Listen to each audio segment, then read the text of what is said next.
Seizing opportunity is the difference between the rich and the poor. How much will 770 Ghana cedis or 1,540 Ghana cedis do for you within 3 months? Just sit down and calculate what you are to spend within a week or 2 weeks. But do you know that with 770 Ghana cedis or 1,540 Ghana cedis can change your financial status to the next level? Maybe you don't know. Sairui Mall is both e-commerce and network business that don't let. If people don't see the future of what cryptocurrency is, let me just give you a small example. Okay, we all agree that everything in the world is going digital. Now, I'll compare everything to the music business. I remember when I first started in the music business back in, I don't want to say my age, but I'm pretty old now. In the beginning of the music business, it was before I came in, you had 8 tracks, right? Then from 8 tracks, you had vinyl. Then from vinyl, you had cassette tapes. Then from cassette tapes, you had CDs. Then you went from CDs to MP3s. Then you went from MP3s to streaming. You can see how it went straight analog into a full digital overplay, right? So now let's just say finances. Okay, in the beginning, you had cows, sheep, cattle that you used to trade. Then it went from cows, sheep, cattle to anything physical that had some kind of value. You went from that to gold and silver. Then you go from gold and silver to actually paper. Then you go from paper money to credit cards. Then you go from credit cards to bank wires. Now you're going from bank wires to cryptocurrency.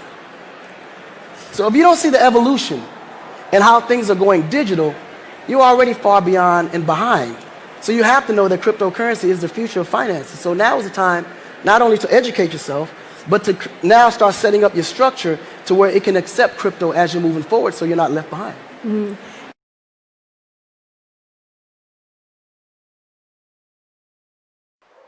Good afternoon, ladies and gentlemen, very particularly the youth of Africa.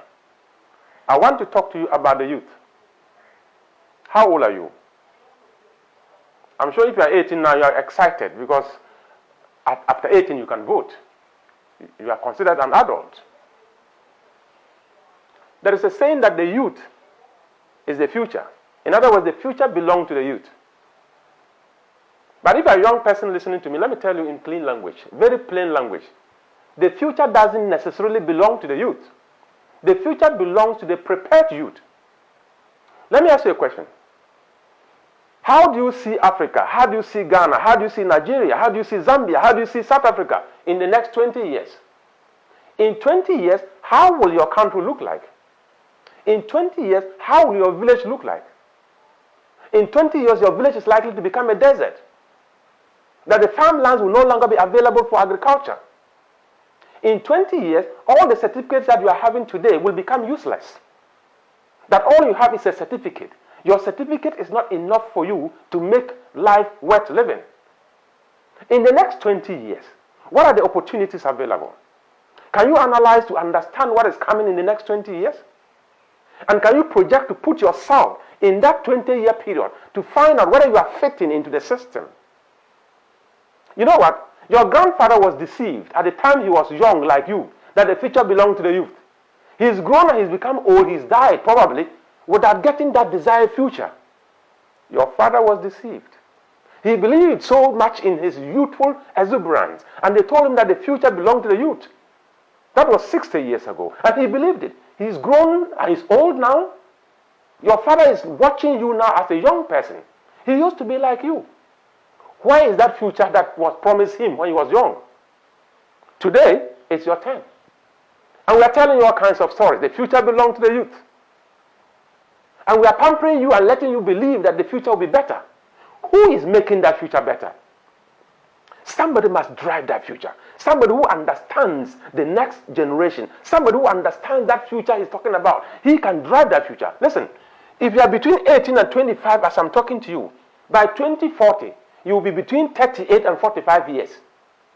If at the age of 25, you've completed university 2-3 years ago and you are roaming around looking for a job, you've written all the applications that you can write.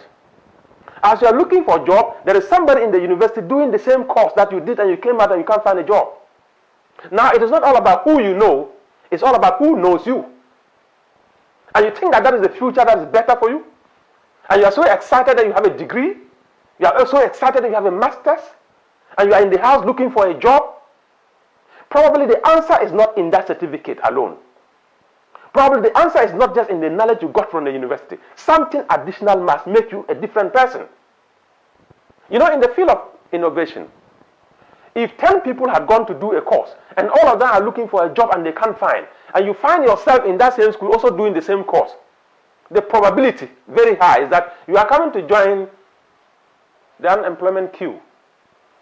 And you roam around for 2 years frustrated and you start shouting. Why? Because you realize that that future was not even very existent. At the time you were studying, you knew at the time you were studying that in the next 5 years, that certificate would not be of any value, but you went because it is school. Somebody must be schooled, and all of us must be schooled. Being schooled in what? If you are between the age of 25 and 30, in the next 20 years, you'll be between the age of 45 and 50. So if at the age of 35, or at the age of 30, you don't have a plan. At the age of 30, you don't have a personal development plan. I am telling you, 20 years is coming like 20 minutes. And before you realize, you are just 50 years.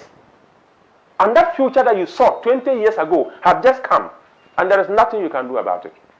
The future belongs to the prepared youth, not the youth. It's not all young people who have a better future. It is the people who are prepared for that future who will have that better future coming. It is all about preparation. Are you prepared for it? But sometimes what I don't understand, there is somebody who cannot even fathom what is likely to happen in the next 25 years. You don't have the vision, you don't have the insight to be able to project what is likely to be the state of our economy, what is likely to be the state of Africa, what is likely to be the state of the world in the next 25 years. And you are leading me into that future? A future that you don't understand yourself?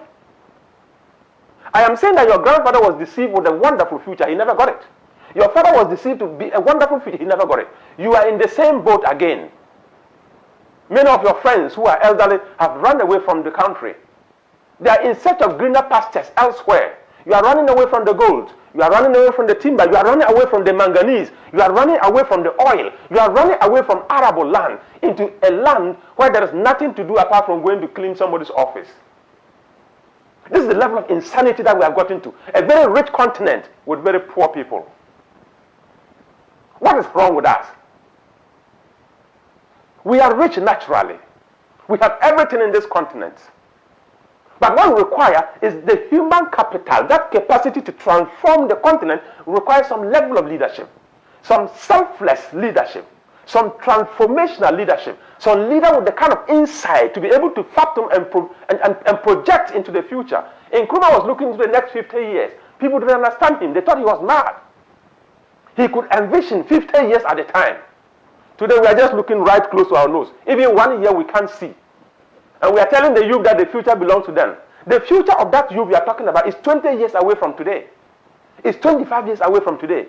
How will it look like after 20 years from now? How will it look like 15 years from now? Young man, young woman, don't be deceived by people who do not understand what the future looks like. Don't be deceived by people whose future is just totally different from your future. Can you share your future with somebody who understands you?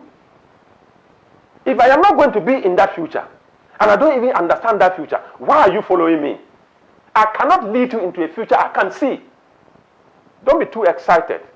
Many have gotten futures in the past that never materialized. Your own future may never materialize if you don't rise to the occasion and realize that times have come.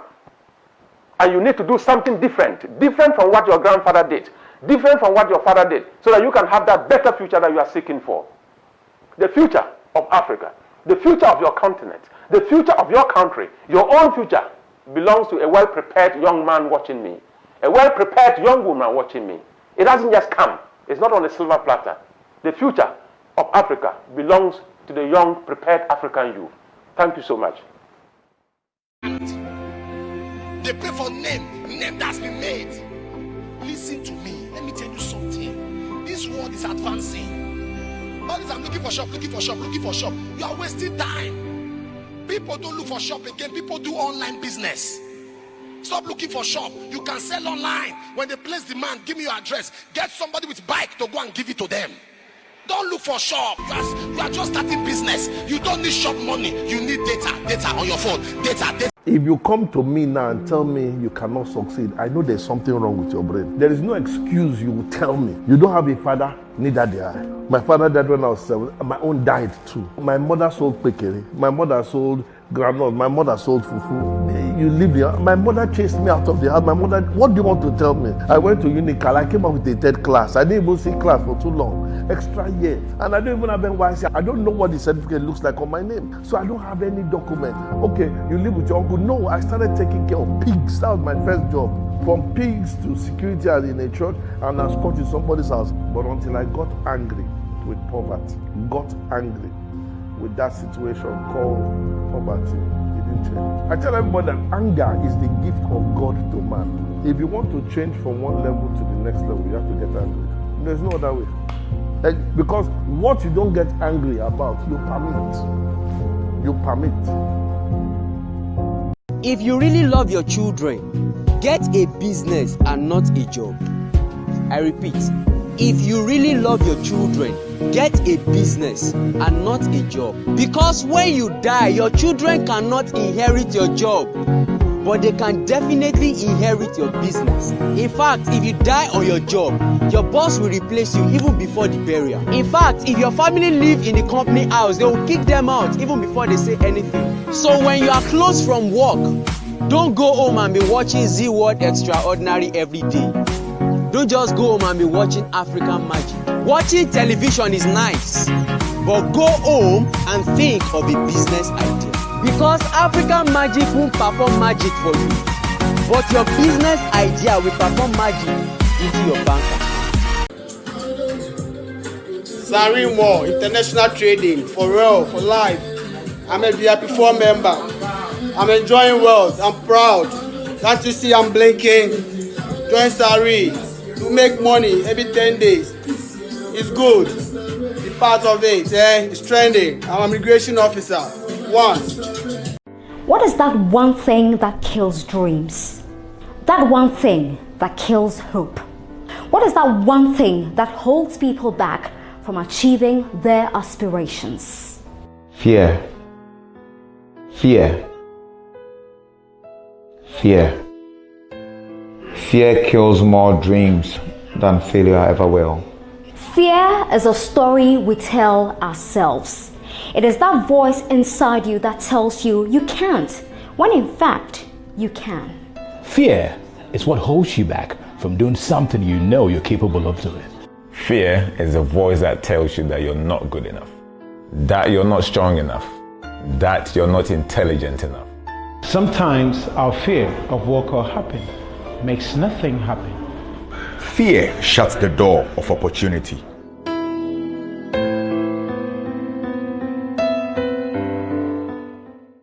Think about it. Before you do something, you're saying to yourself, well, what if it doesn't work? Or what if I lose money? And what if I make a mistake? Then what happens? What if I don't know what to do? What if I can't figure this out? Then what if it does work? You see, always remember, fear is an acronym. It stands for false evidence appearing real. It's nothing more than a made-up story in your own mind. So do you have the fearful ego holding you back? Just because our great-grandfather was poor, our grandfather was poor, our father was poor, it doesn't mean that we have to be poor. That we can change for the next generation and the next generation.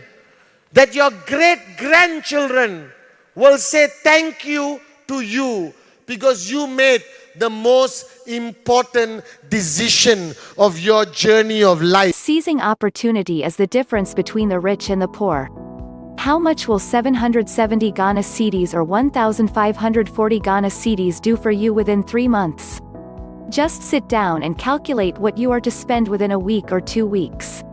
But do you know that with 770 Ghana cedis or 1,540 Ghana cedis can change your financial status to the next level? Maybe you don't know. Sairui Mall is both e-commerce and network business that don't